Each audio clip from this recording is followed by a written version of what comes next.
Olá! Que bom ter vocês conosco. Nós somos uma IA desenvolvida pelo site .geek. Curadoria de conteúdo humana por Gordo Geek. Eu sou o Eduardo. E eu sou a Jéssica. Bem-vindos à nossa análise de hoje. Vamos ver o que nossa editoria separou de mais importante para essa edição. Começando então, olha só, Steven Radocia, no androidpolice.com, falando do Samsung Galaxy Fold Ultra. Ele está apontando que a Samsung está focando muito em tela maior, câmeras melhores, mas ele questiona se é isso que está realmente segurando a adoção dos dobráveis, sabe? Tipo, para o pessoal comprar mais. Olha, parece que o Radocia acha que não, né? A crítica principal dele é que esses upgrades, assim, eles meio que passam por cima dos problemas reais, sabe? Tipo o quê, por exemplo? O preço, que continua bem alto, né? A durabilidade, que ainda deixa muita gente com o pé atrás. E o software, que nem sempre aproveita bem o espaço extra da tela dobrada. Entendi. Praticidade e custo. Exato. Para a maioria das pessoas, isso pesa mais que ter a câmera top de linha, entende? A sugestão dele é que a Samsung precisaria, talvez, desenvolver uma One UI mais específica para os dobráveis. Dar mais utilidade real para aquela telona interna. E, claro, tentar baratear e fazer eles mais resistentes. Ele até acha que os modelos tipo Flip, sabe? Aqueles que fecham, como concha, podem ser mais promissores hoje em dia. Interessante. E falando em specs versus uso real, tem o Malcolm Owen, no Apple Insider, falando do chip A19 da Apple. A expectativa é que ele tenha um desempenho ali, ó, pau a pau com o Snapdragon 8 Elite 2 da Qualcomm. Seria um salto, né? Seria um salto e tanto. Mas olha que curioso, o Owen especula que talvez a Apple não vá buscar só a potência máxima, sabe? Ah, não. E que seria, então? O foco poderia ser mais na eficiência energética. Tipo, preservar a bateria seria a prioridade. Faz sentido. Pois é, especialmente se aqueles rumores de um iPhone 17 Air com bateria menor forem verdade. É aquela briga de sempre, né? Potência versus quanto tempo o celular fica ligado. É verdade. E para lidar com essa potência toda, mesmo que otimizada, o Joe Rossignol lá no Mac Rumors está dizendo que os iPhones 17 Pro podem vir com câmera de vapor para resfriamento. Isso, tecnologia que a gente já vê em alguns Androids top de linha, né? Não é exatamente nova, mas para a Apple seria uma adição importante. E como funcionaria? Então, vazou uma foto, supostamente, de um tal Majin Buu, mostrando uma placa térmica de cobre para esse sistema. A ideia é simples: dissipar o calor do chip A19 Pro mais rápido. Ah, para não esquentar demais. Exato. Especialmente quando você está jogando pesado, editando vídeo, tarefas que exigem muito do processador. Ajuda a manter o desempenho e evita aquele superaquecimento chato. Tá. Claro que, bom, vazamento é sempre vazamento, né? A gente nunca sabe 100% a credibilidade. Mas que faz sentido tecnicamente, isso faz. Saindo um pouco do hardware, vamos para o software, com o Dhruv Bhutani, da Android Authority. Ele analisou o OnePlus Mindspace. É uma ferramenta de IA, né? Para salvar e organizar coisas da tela, uma espécie de bloco de notas turbinado. A ideia é bem essa. Parece super promissor no papel, né? Um jeito inteligente de guardar links, textos, imagens. Mas... Sempre tem um mas. Pois é. A execução parece que deixou a desejar, segundo a análise. As críticas foram, assim, bem diretas. E conta aí. Interface meio bagunçada, sem um sistema bom de tags ou pastas para organizar o que você salva. A busca, diz ele, não é muito eficaz. Falta automação, não tem sincronização com a nuvem. Nossa, sem nuvem. Complica. Muito, e pouca integração com outros aplicativos. Dificuldade para exportar o conteúdo, enfim. Então, a ideia é boa, mas chegou mal cozida, como ele diz. Precisa de muito refinamento em organização, busca, sincronia, integração, para ser realmente útil no dia a dia. Uma pena. E essa coisa da IA no software leva a gente para outra discussão interessante. Lá no The Verge, com Jeffrey Bunting, IA e tipografia. Já pensou em fontes que mudam, que se adaptam a quem está lendo? A Monotype está imaginando isso. É um negócio fascinante e, ao mesmo tempo, dá um friozinho na barriga, né? Tem um debate rolando. Qual o debate? De um lado, usar IA para otimizar tarefas chatas e repetitivas do design de fontes, tipo kerning, que é aquele ajuste fino do espaço entre as letras. Muitos designers acham isso ótimo, uma ajuda bem-vinda. Ok, parece útil. Mas do outro, Tem a IA generativa, aquela que poderia criar fontes inteiras do zero. E aí surge o medo. Será que isso substitui a criatividade humana? Complicado. Pois é. Muitos designers estão céticos com essa IA generativa agora, sabe? Compara um pouco com a bolha da internet lá nos anos 2000.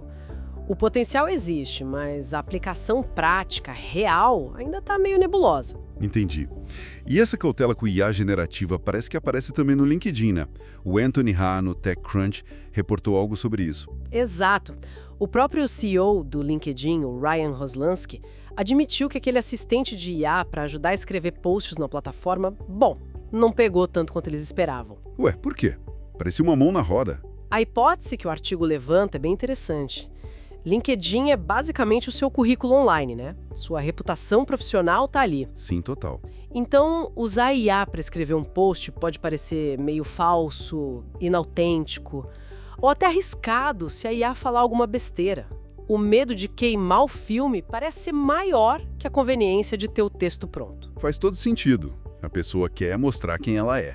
Exatamente. Só que o irônico, né, é que ao mesmo tempo a busca por gente com habilidade em IA disparou no LinkedIn e todo mundo está colocando IA no perfil. Que doideira. É um contraste que mostra como o contexto importa demais, né? Onde e como a IA é usada faz toda a diferença na aceitação. Verdade. Mas a IA não está só ajudando a criar, está mudando como a gente acha informação. O Thomas Kleber, no The Register, está alertando sobre isso. Ferramentas de busca com IA, tipo o Google AI Overviews, podem estar, na verdade, diminuindo o tráfego para os sites. Os primeiros dados estão gerando uma certa preocupação, sim. A ideia é que, embora talvez apareçam mais resultados na busca com esses resumos de IA... As pessoas não clicam para ir para o site original. Exatamente. Os cliques que levam para os sites de origem parecem ter caído bastante em alguns casos, coisa de 30% a 35%. Sites de notícia, viagem, e-commerce estão sentindo o impacto. Nossa, isso é grave para o modelo de negócio de muito site. Com certeza. A suspeita é que os robôs dessas IAs, do Google, OpenAI e Anthropic, estão raspando cada vez mais conteúdo dos sites, mas mandando proporcionalmente menos gente de volta para eles. Isso pode prejudicar todo o ecossistema da web que depende dessas visitas, né? Para receita, para tudo. Complicado mesmo. Mudando um pouco de foco, mas ainda em ferramentas úteis, para quem busca organização sem gastar, o Parth Shah, também no androidpolice.com, fez um elogio para o Microsoft To Do. Ah, sim! Ele posiciona o To Do como uma alternativa gratuita e bem robusta para aqueles apps pagos de lista de tarefas, tipo Todoist, TickTick, AnyDo. E o que ele destaca de bom no To Do? Olha, vários pontos. Primeiro, a disponibilidade em tudo quanto é lugar. Tem app para Windows, Mac, iOS, Android e funciona na web também. Super acessível. Isso é bom. Aí ele menciona opções de personalização, tipo temas, e as funcionalidades essenciais que todo mundo espera. Widgets para tela inicial, lembretes que se repetem, poder anexar arquivos, criar subtarefas e aquela visão meu dia para focar no que é para hoje. Parece bem completo para um app gratuito. E ele ainda elogia o suporte à linguagem natural. Tipo, você escreve comprar leite amanhã às 9 horas e ele entende e a integração com o Outlook. Se você sinaliza um e-mail no Outlook, ele vira uma tarefa no To Do automaticamente. Bem prático para quem usa o ecossistema da Microsoft. Legal. Uma boa dica mesmo. Agora, vamos dar um salto para a ciência mais fundamental. Joshua Hawkins, no bgr.com, fala de uma possibilidade, sim, enorme. Evidências de uma quinta força da natureza, além da gravidade, eletromagnetismo e as forças nucleares. Pois é, parece coisa de ficção científica, mas pesquisadores talvez tenham encontrado pistas disso estudando isótopos de cálcio. Cálcio? Como assim? Eles estavam analisando transições atômicas muito precisas nesses isótopos e parece que observaram umas pequenas, minúsculas discrepâncias, sabe? Coisas que não batem 100% com o que o modelo padrão da física prevê. O modelo padrão é a nossa teoria atual de como tudo funciona, né? Exatamente. Nossa melhor receita para as partículas e forças fundamentais. E essas anomalias no cálcio poderiam ser explicadas se existisse uma nova força ou talvez uma nova partícula atuando ali naquele nível atômico. Uau! E o que isso significaria? Se for confirmado, e olha, precisa de muita pesquisa ainda para confirmar, é algo bem inicial, poderia ajudar a gente a entender alguns dos grandes buracos no modelo padrão. Coisas como a matéria escura, energia escura, mistérios que a física atual não explica direito. Seria revolucionário. Nossa, que demais. Vamos ficar de olho nisso. E para fechar, um tema também de fronteira, mas com implicações éticas gigantescas. Edição genética. O Ed Cara, no Gizmodo, traz um alerta importante. Sim, ele fala sobre organizações científicas que estão pedindo uma moratória, uma pausa de 10 anos, na edição genética de linhagem germinativa humana. Linhagem germinativa é aquela que pode ser herdada, certo? Que passa para os filhos. Exatamente, a preocupação principal, por enquanto, é a segurança. Tecnologias como o CRISPR são poderosas, mas ainda não são perfeitas.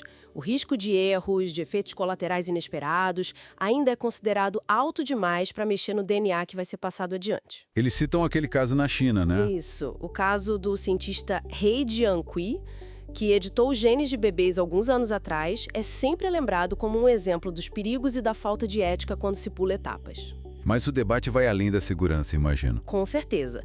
Os bioeticistas já estão discutindo, ok, e se um dia for seguro? Como garantir que o acesso seja justo? Quem decide o que é uma melhoria genética aceitável? Como não criar uma divisão ainda maior na sociedade? Perguntas difíceis. Muito. E tem a questão de limitar as opções futuras da própria criança que teve o genoma editado. É importante diferenciar isso da edição somática, né? Que é feita em células do corpo, não é herdável e já está sendo usada para tratar doenças como anemia falciforme, por exemplo. Entendi a diferença. O consenso geral é que a gente precisa urgentemente de um debate público bem amplo e de regras claras antes de pensar em aplicar a edição germinativa em humanos.